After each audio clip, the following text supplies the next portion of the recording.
Everybody's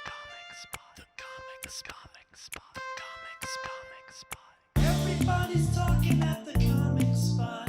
The comic spot.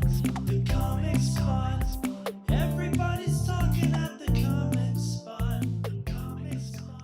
Facebook people, are you so lucky today or what? Oh my gosh. Today's guest is Alycia Cooper, and she's over there in the other square. And so I would like to read you the introduction that she gave me. And if you would just wait 1 second while this old lady figures out how to pull it up, that would be great. Here we go. Alycia Cooper. She has 5 comedy albums. Did you guys hear that? 5 comedy albums on iTunes, and was recently seen guest starring on Kenan on ABC. OMG. I did a tiny bit of snooping. I don't like to snoop. I feel like I tried out for the FBI. They didn't let me in, so I don't really want to snoop unless I'm getting paid. I looked up her IMDb, and it said that she was in Spider-Man and Spider-Verse. I have arachnophobia. I never saw those just because I have to go look at them now. I just found this out, Alycia. You guys welcome her to Comic Spot right here, right now. Alycia Cooper. Woo! Hey, Linda, how are you? Hey, I'm good, Alycia. What city are you in? I'm in Encino, California. I'm in the Valley. Yes, I love Encino. I love all of California. Yes. So, you just went through the pandemic. Our country's in a bit of a flurry right now. How did you make it through the pandemic? How are you making it through these crazy times? Well, I'm not good with sitting in the house, and you definitely don't want to consume too much American news because that'll drive you crazy. So when the pandemic hit and I felt myself falling into like a depression, I decided I was going to start shooting my own films. So what I did was I called my crew, and they were tired of sitting in the house too. So we shot 2 short films. The first one was called, which one did we do first? The first one was called Fat Stripper, and the second one was called Just Us. So the first one ended up being 20 minutes long, and the second one ended up being 12 minutes long. And they both have been entered into a lot of festivals and been getting a lot of good feedback and traction. And Just Us is actually in the Charlotte, North Carolina Black Film Festival next month. So I'm going down to Charlotte for that one. You're giving me chills. That's so amazing. I'm so excited. So so that's what I decided to do, was to stay busy, just be creative, because that's all we can do. That's it. What I did during the pandemic is I got severely depressed. And then I'm kind of like Gladys Kravitz on Bewitched. I'm kind of like, I like to know how my neighbors are doing. So I got on Zoom, and I don't know if you know who Miss Arkansas is, but she's my good friend for 7 or 10 years. And I called her on Zoom, and we were both so depressed. But by the time we got off Zoom, we had turned that around.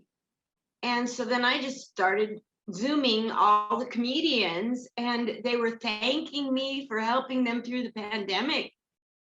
Did you do any Zoom comedy shows? I've done so many Zoom. I love Zoom. Have you done them? I have. The first one I did was a disaster because everybody was learning it, and they had everybody's microphone turned off. So you couldn't hear any of the laughs you were getting. Your timing and delivery was off. You thought you were bombing. And so once people realized, no, leave the microphones on so that the comedian can see the laughter like they would in a club or a theater, that made the experience much better. Because I was like, if this is what Zoom is about, I'll never be back. But once everybody got it together, it wasn't that bad. And it gave me an opportunity to work on new bits. Yes. A lot of the comedians who are legendary, they've been in the business 20, 30, 40, they refused to do comedy because it was beneath them. So some of the people who were beginners like me, I'm only 8 years in, so I was only 5.5, 6 in, I got a lot better. Just you're gonna get better with practice, you Right. know. Yes. But yeah, I'm so glad that you partook in Zoom, that Yeah. you know, like you didn't judge it and not utilize it. That's Yeah. cool. Yeah. I mean, an audience comes in so many different forms. And I don't understand the A-listers who won't go to an open mic. To me, that's awesome because nobody expects to see you there. And they're there to listen. They're a captive audience like any other open mic. They have no expectations. And I don't know why you wouldn't, but but I feel like take advantage of every opportunity. And yeah. So I think every audience is an opportunity to, work on your material and add some stuff or subtract some stuff or just get feedback. So I look at it all as a good thing. Absolutely. The networking, compare for people watching later on. Usually they don't at the time, but for those of the people that will come on and watch this video after the fact, explain the difference of the kind of feedback that you were and networking benefits you got from being live doing comedy to doing it on Zoom. The different benefits. Yeah, like how did you experience the networking and the feedback you got on both? Yeah, I'm on both. Well, live is just, there's nothing like it because the audience lets you know right away if a joke is working. And so immediately. And the energy in the room can never be duplicated. That's why when you watch stuff on TV, it doesn't look like the comic is doing as well as they did live because you can't recreate that live experience or that live energy. So it's always best to be there. Like I tell people, if you can go see a comic, it's better to go see them than to watch their Netflix special. It's going to be two completely different experiences. There's nothing like the live audience. It's like theater. There's nothing like live theater. You can watch a play on TV, but it's nothing like being there. And as an actor, you can be in an act, you can act in the theater, and it's nothing like, they can recreate something and stream it on Zoom from a theater, but it's not the same as live. And for doing it at home, there's the benefits of doing it at home is you don't have to get dressed. You don't even have to have any bottoms on at home. So you don't have to spend any gas at home. Gas is at an all-time high. You don't have to use any of that. So there's the benefits of just being in your own place and not having to leave. And there's no pressure. There's no pressure from a Zoom call. Nobody can hit you with a tomato on Zoom. So, there's definitely pros and cons to both. Absolutely. So you're originally from New York or New Jersey, right? I'm originally from Maryland. Maryland, what part? I'm from Temple Hills, Maryland, 5 minutes from DC, 5 minutes from Virginia. Oh my gosh. So what was that like growing up there? Oh, it was awesome. It was awesome. I wouldn't choose to grow up anywhere else. It was such a great community.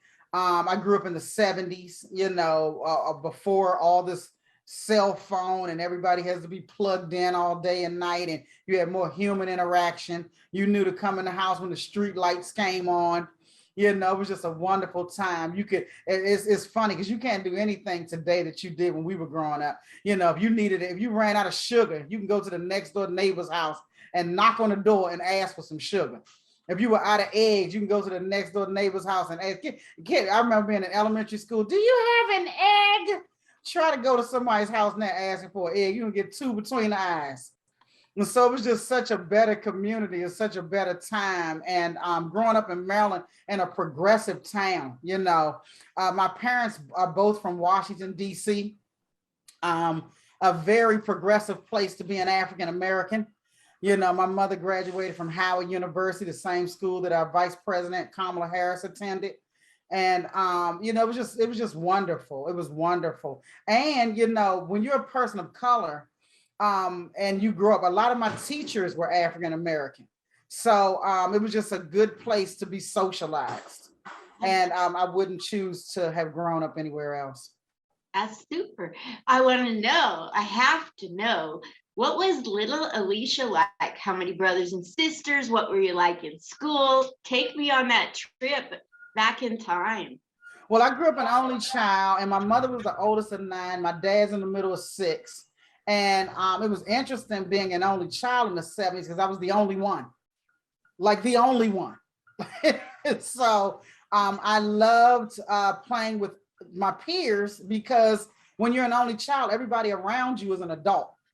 So my mother tells a story about how when she took me to kindergarten, all the other kids, because they had siblings, all the other kids were crying when their parents were leaving them in the school and they didn't want to go yanking on their pant leg. My mother said I was practically jumping out of a moving car. She said I ran down the hall, like left her in the dust. I don't know where I thought I was going in the kindergarten, but I was just happy. I couldn't wait to get into the school and waiting to get in the classroom. And she said my kindergarten teacher would say, call her on the phone and say, or when she would come pick me up, say, Mrs. Cooper, I can't do a thing with Alycia. Now, I don't know what I was doing in kindergarten, but I was exasperating this lady. But I was just happy to be out of the house. Absolutely. So then that's in grade school. How did your life take a comedic role? And where in your life, children in grade school, I've tried to do comedy for grade schoolers, and it's not easy because they don't quite get it. They don't have a fully developed sense of humor or brain or whatever it is. So later in life, how did your comedy take its course? What happened for me was I had an older cousin named Karen who was 9 years older than me.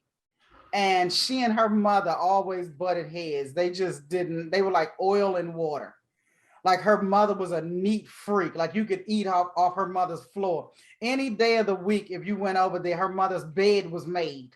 You know, it didn't matter if it was the weekend. I'm like, who makes the bed up on the weekends?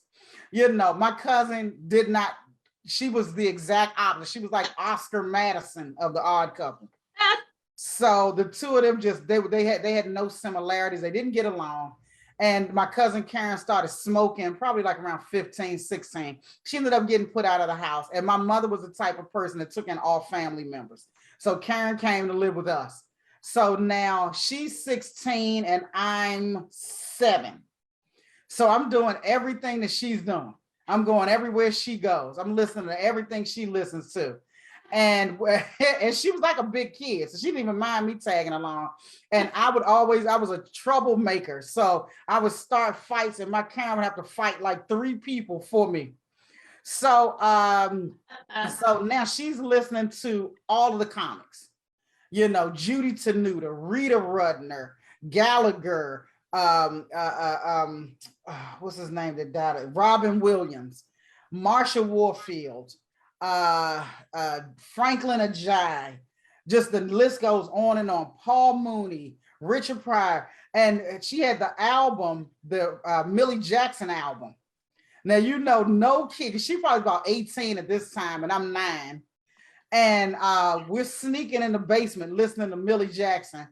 And Millie Jackson was the one who did the opera version of the word fuck you. So Millie Jackson, fuck you, fuck you, fuck you, fuck you, fuck you, fuck you, fuck you. You know, so I'm listening and laughing and cracking up. I'm not supposed to be listening to these curse words. And so I know everything about comedy. I'm watching it all, Roseanne, everybody, not realizing that I'm cultivating a love for stand-up comedy. And of course the sitcoms, you know, the What's Happenings and the Good Times and the Jeffersons and, you know, just all the sitcoms of that era, All in the Family, Mork and Mindy, Laverne and Shirley, like everything. Odd Couple was one of my favorites. And, you know, just laughing. It was a lot of laughter in my family. And then, but I didn't see it as a career or even anything to be taken seriously until I was in college and I saw HBO's Def Comedy Jam. And then I saw my peers doing this and they made it look so easy that I didn't realize they were preparing an act and that they had been working these jokes out on the road for 6 to 10 years before you ever saw it, you know. So, but that was my first time seeing people who were in my age range doing it and making a living at it. So in your life, who, name off 5 or 10 who are like your idols in comedy or in acting? In comedy, growing up, everybody fell in love with the two specials that Eddie Murphy did. And I would say I like Margaret Cho. I thought she was hilarious. Marsha Warfield. Then when I got older, it was Chris Rock. Chris Rock told a joke about the DC mayor Marion Barry being on crack, and I'm from the area, and I thought it was the funniest thing ever. Because now you're talking about stuff that directly, that I'm directly impacting, our world and stuff that's happening right now in the news. And Chris was young, when he was doing those bits. So I would say Chris Rock, and then now, more recently, I would have to say I'm really respecting what Dave Chappelle is doing. Amen. Amen. I'm originally from Oregon, and Oregon State University took two different berries and merged them scientifically in a lab, and they came out with a Marion berry. And every time I hear the name it, I want somebody to do a Marion berry joke. Small audience, I know. Oh my gosh.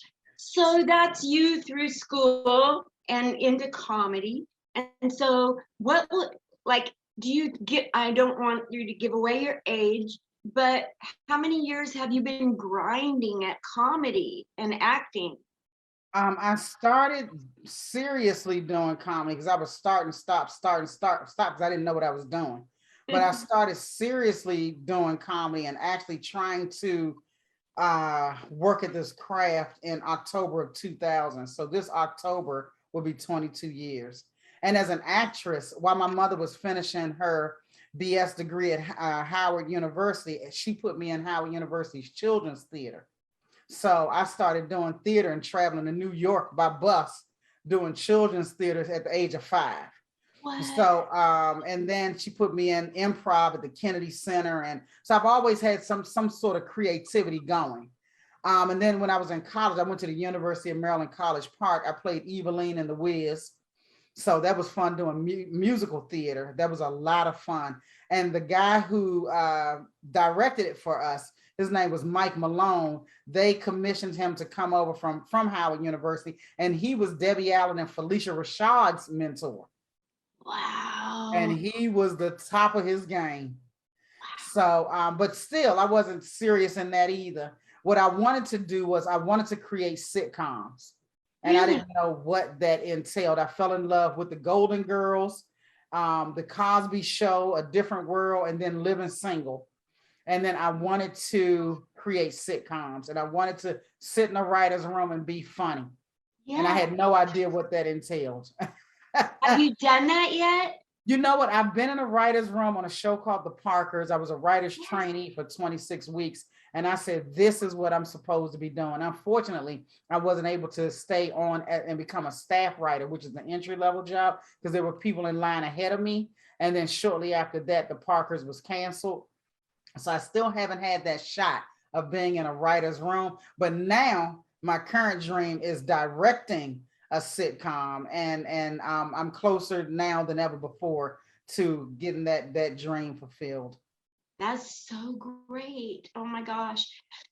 So I'm probably 20 years older than you, because you said something about growing up in the 70s. I grew up in the 50s. So I'm most likely going to kick the bucket before you. I'd knock on wood, but nothing's made out of wood anymore. And so where am I going with this thought? So I just want to know, before you get old and kick the bucket like I'm going to do before you, what do you have to accomplish? That's a good question. What do I have to accomplish? You know what? I would just like to direct a few features that I've written. That would really be a dream of mine, to take some of the scripts that I have and be able to direct it as a feature-length project, and to be able to direct for TV some other people's things that they've written. So either of those two things would be great. Oh, great. And what is it? You're accomplished, you're fabulous, you're a touring working headliner, you're not a joke, you are for real. I went and saw you at Don Barnhart's here in Vegas, and you had us in stitches the whole time. Thank That you. didn't start that way. No. So can we just go back in time to your progression Mhm. in your craft of comedy and stand-up, please? Because other people will be encouraged if they hear how crappy you were at the beginning and Oh, how you yeah. got to where you're at. Yeah, well, the first joke I ever told on purpose, I was in the 7th grade and I had asthma. So I would go to the nurse's room once a day to get my asthma medication at lunchtime. So it was an older Caucasian nurse in the nurse's office. And so I went in there to tell her, I wanted to tell her this joke. And I wanted to tell her this joke on purpose. I have this joke. Would you like to listen to my joke? And she said, okay. And so I said, why do they call them nuns? And she said, why? I said, because they don't get none. I don't even know where I got that from. But that was the first joke I ever thought of and I ever crafted. And it was funny to me. Maybe because my mother sent me to a Catholic school when I was in the 3rd grade. And I did not like that Catholic school. She made me took me out of my public school that I loved and was thriving in and sent me to this Catholic school. And I was like, why would you take me out of my school that I love my friends over here? She said, because I just want you to get your first Holy Communion. And if you go to this school for 1 year, at the end of it, you'll get your first Holy Communion. And I was like, but I'm not Catholic. So I had to sit in that school. And I said, but you can save your money if I go over here to the free school. So I stayed, I did what she wanted me to do. And I have the first Holy Communion plaque in the room right now. I have a picture of me in this all white dress. Oh my goodness. Getting my first Holy Communion. I got it. And maybe that's where the nun joke came from. I probably was bitter. But I went back to my school and continued to thrive for free. And that was the first joke that I ever told. And so when I started trying to do comedy and I saw Def Comedy Jam and I didn't know people were writing, I went to this place on Allentown Road in Suitland, Maryland. It was a motel that they converted a little part of it into the people were doing comedy. And it was the worst place to do comedy because behind the wall, there's a bar on the other side. So you hear blenders going off and all kinds of stuff. And when you're trying to do comedy, you don't need any other distractions, especially when you're brand new. So I jump on stage, and back then we used to dress up to go everywhere. We would dress up to go to Red Lobster. We would dress up to go anywhere. So I am dressed up. I had on this outfit with the pleated skirt and the matching vest, and my hair is finger waved, and I have on stockings. Remember, we used to wear stockings and slips. Girl, the slip industry is dead. So I looked the part, didn't have a joke in my head. My cousin Karen comes, my mother, my aunt Barbara, and my cousin has this VHS camera, this camera that she's going to record the set. And I wish I could find this debacle. But back then, the camcorder was so big that you would put an entire VHS tape down inside of it and slam the door shut. That's how big the camera was. That it had an entire VHS tape in it. But the beauty of it was you didn't have to convert anything. You took that big sucker out and put it right into the VHS player. So she recorded me, and I didn't have a joke in my head. That's sad that I had people gather and had no material. And I remember one of the jokes I tried to tell, and it was something I had heard along the way. And I took both of my arms and put them behind my back. And I said, Wheel of Fortune was the #1 game show. And I said, your mother has no arms. So she went on Wheel of Fortune and spun the wheel like this. And I took both my arms, put them behind me. And I took my foot and started spinning my foot around in a circle and said, big money, big money.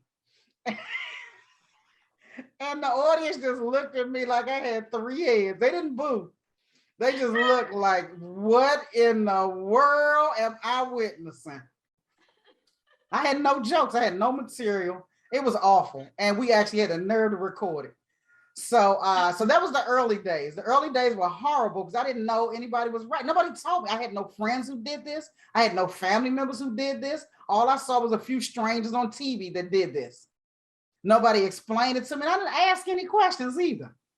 And so I would stop and then I would try again. I went to LA. I think it was 1996. Me and a friend named Portia flew to LA. I went to the belly room because that was the hottest room. It was a Tuesday night. And what I did know was nobody wants to go first. So I get to LA and I have no material still. It still hasn't dawned on me that I'm not ready or prepared. This room is packed. It's so packed, it's hot in there. Like, I mean, like it's hot. Like there's no, like you can barely breathe because all the air has been sucked out of the room because there's too many bodies in the belly room. I walk up to this guy that we later became friends named Buddy Lewis. And I said, hey, buddy, my name is Alycia. I'm from the DC area. I'm only here for a couple of days. Do you mind if I go first? And so he said, sure. I went up there, crashed and burned. So he went up behind me. And right after that, there was this TWA. This is an airline that don't even exist anymore. TWA Airlines Flight 800 had just crashed. So Buddy goes up on stage and says about me, she must have left her jokes on Flight 800. And everybody erupted. So it was that bad. So I quit again. And so it wasn't until the year 2000, I was producing a talk show for BET in Burbank, California called O Drama. And I had 3 shows a week to produce, which is unheard of. Nobody in TV has 3 shows a week to produce. You might get 1 show a week, maybe 1 every other week. But because we had a small budget, I don't even know who agreed to this, but we had 3 shows a week and I had my shows to produce. And one of the other producers named THEEE, she used to work on a sitcom called Martin with Martin Lawrence. And Martin's from the same area of Maryland that I'm from. So she tells me that this Friday, she's doing a show called The Next Big Things. And she's doing a show with she's doing 2 rappers, 2 singers, and 2 comedians. And she's booked me as one of the 2 comedians. I said, THEEE, I tried comedy a couple of times. I don't do comedy. I'm not a comedian. Why would you book me? She said, because you're the funniest person in the office. I said, THEEE, how hard is that to be? I said, I have 3 shows to do just like you. I can't do. You're booked. Oh, great. Wow. So now I'm like, oh, Lord. So I said, well, how am I going to pull this off? This was like Monday. And she had booked me for Friday. So I went and got a book called The Comedy Bible by Judy Carter. And so I'm reading this book and I'm like, oh, this is how you're supposed to do it. There's a setup and a punch and it just broke down the formula. And so I said, okay, this is what I'm doing wrong. So I was like, okay, so I wrote some jokes about some current events. Toni Braxton had a brand new album that had just dropped called The Heat, and she changed her whole sound to do this album. And she's from Maryland too, by the way. And so I said, okay, so I wrote I only had 3 minutes. So I wrote a couple of things and I said, well, let me go to the Ha Ha Cafe. At the time I was living in North Hollywood and they had the Ha Ha Cafe in North Hollywood. So I go to the Ha Ha and I said, can I get a couple minutes? Can I go first? I'm doing this TV show in 3 days and I need to at least hear these jokes come out of my mouth. So they let me go. And you know how when you're a brand new comic and the MC goes up, it feels like they are taking forever to give you the mic. I had sweat rings under both arms. And I'm just like back behind stage pacing, like, put me up, let me go up, let me up, put me up. You know, I'm like, will he hurry up? Finally, he calls my name. So I go out in the audience and there's a good amount of people in there that night. And so I'm trying out my new material. I'm getting some light snickers, you know, nothing great. But at least I heard the stuff come out of my mouth. So Friday comes, I do the show. Me and another comic named Samantha Turner. We're the 2 comics that are booked. And they have judges. So Kim Whitley is judging us, and she's one of the permanent hosts. A girl named Chocolate from Def Comedy Jam. Ellen Cleghorn, who was the first Black lady with her show with her name called Cleghorn. And a girl named Annie McKnight. So we had 4 comics judging us. And I actually did something improvisational because I was talking about why the men in LA so short. It must be something in the water. I didn't realize that the stage manager, Tim Crooks, was like 4'11". So Tim was like, hey, and I said, oh my goodness, I forgot about Tim. So, so I had a little bit of improv and they all laughed. They fell out. The judges laughed because Tim was so short, and it just worked out great. And then I talked about Toni Braxton and the Heat and how she changed her voice, and this is her new sound. And so they gave me a critique. And at the end, the critique that they gave me was positive, because if they had given me a negative critique, I'd have quit again. I already had a job. I didn't need no extra stress. But because they gave me a positive critique, I said, okay, well, that was positive. It was actually fun. So I said, you know what? I work my 12-hour days in production, and I'll go to the comedy clubs at night when I feel like it. And that's what I did for 8 years. And then in 2008, I quit television production altogether and started going on the road. I started doing military tours overseas for the troops. I started doing colleges and comedy clubs. And that's what I've been doing ever since. Talk to me. I'm a military veteran, and I've done my own thing. Thank you for your service. I served this country too as a waitress. Oh my gosh.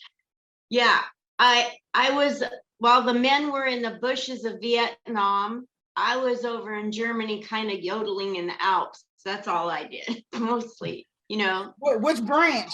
Army. Wow. Okay. Well, I hope you had fun. Well, I'm part Jewish and I counted money, so it was no stretch. I love it. And how many years were you in the Army? Three long years. And it was before Gloria Allred and the Me Too movement. So, I got a little bit of PTSD, but every woman that did any time in the military says the exact same thing you're saying. I know women who've gotten settlements.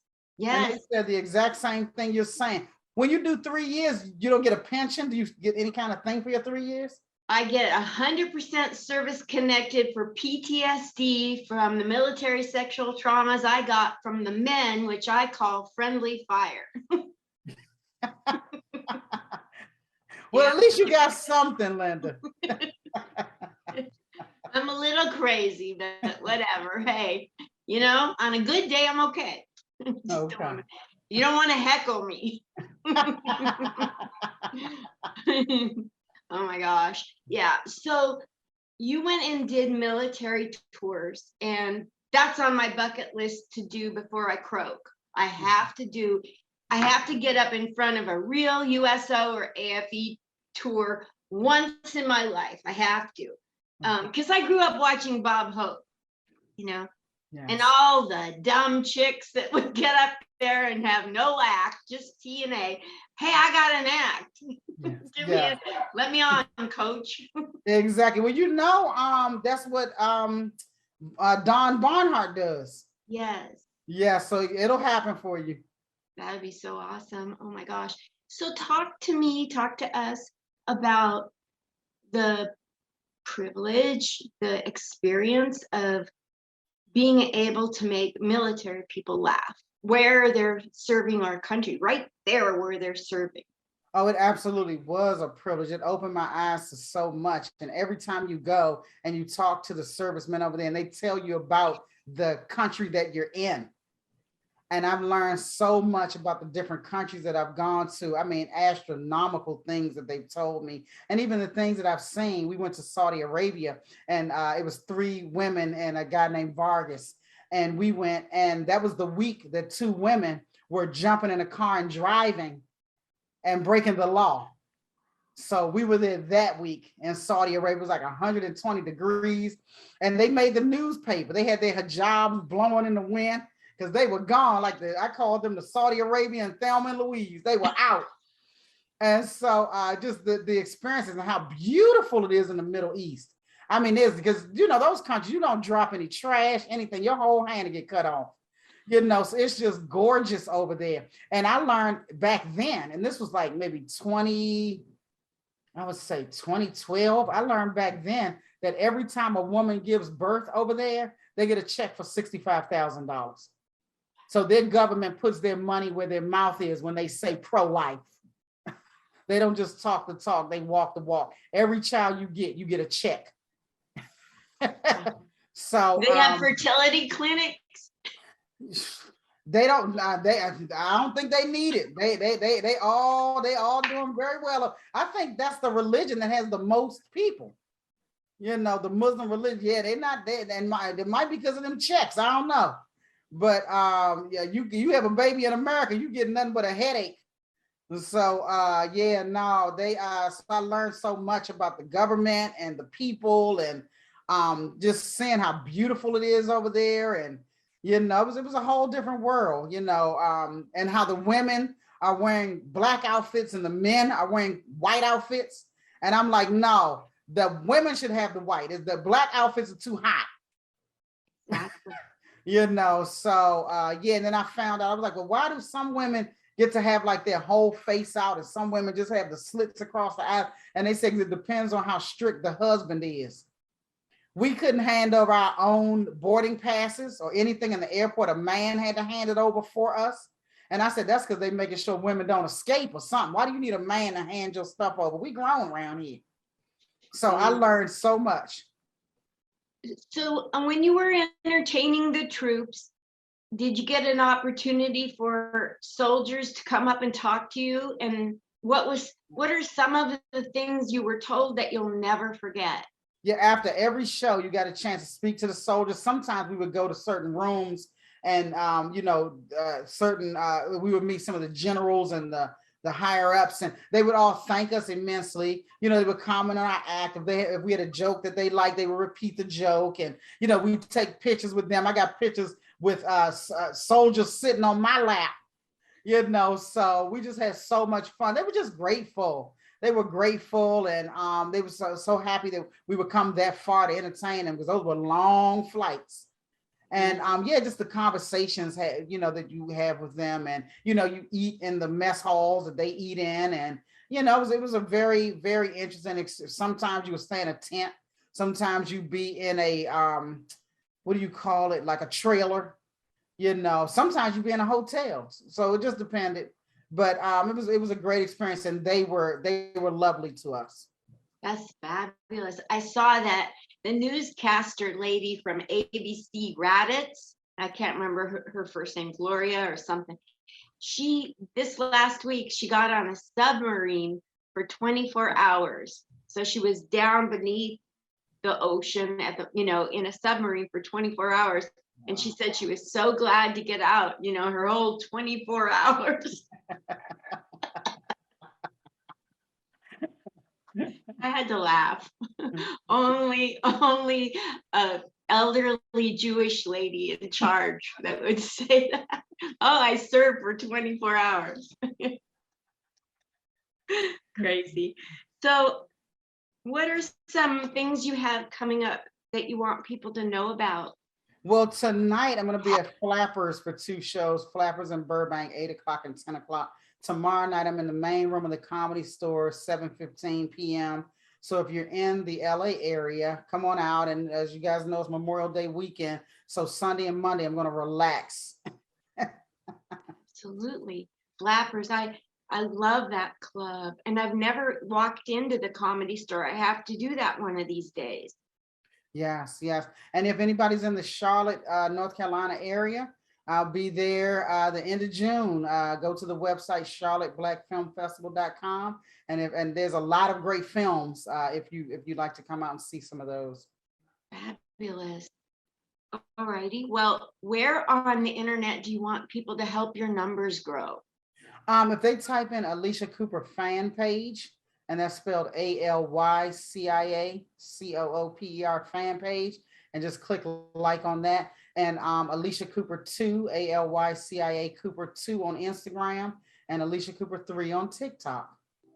Super. Well, the last thing I like to do is I like to say this, and I mean it from the bottom of my heart. I don't want you to be done with this just because I say we're done with it. So I'd like to give you up to 5 minutes, anything you want to say or do that you will regret not being able to say or do before we get off. So yours. Something to say or do. You know, I don't really have a whole lot I want to say. I just like to say that in lieu of everything going on in the country, let's all try to come together and not allow anybody to divide us, because those that divide us are making money off of it. They're doing it for profit and gain. And just pay attention to the things you're being told. Don't just take anybody else's word for it when they tell you something. Research it on your own. There's a lot of misinformation and disinformation out here. And just realize that a lot of people in power are telling you certain things because it keeps them in power. And if it doesn't make sense to you, it's probably because it doesn't make sense and shouldn't be making sense. You know, so your protection should be your family, your children, and your community, and just everybody look out for everybody, and you know, try to be better tomorrow than you were today. Every day. Just compete with yourself. Be with yourself. I love you so much. I'm so glad I got to know you. And thank you guys for watching. Like I said, I can verify that she is fabulous as a headliner. Book her, keep her busy forever. My gosh, your audiences will fall out of their chairs laughing. I didn't, but that's because I don't know. I was laughing so hard. I didn't need to fall out of my chair. I don't want to do anything to draw attention away from Alycia. Thank you so much, Alycia. Thank you, Linda. You have a good Memorial weekend. You too. Thanks for the interview. You're welcome. Bye.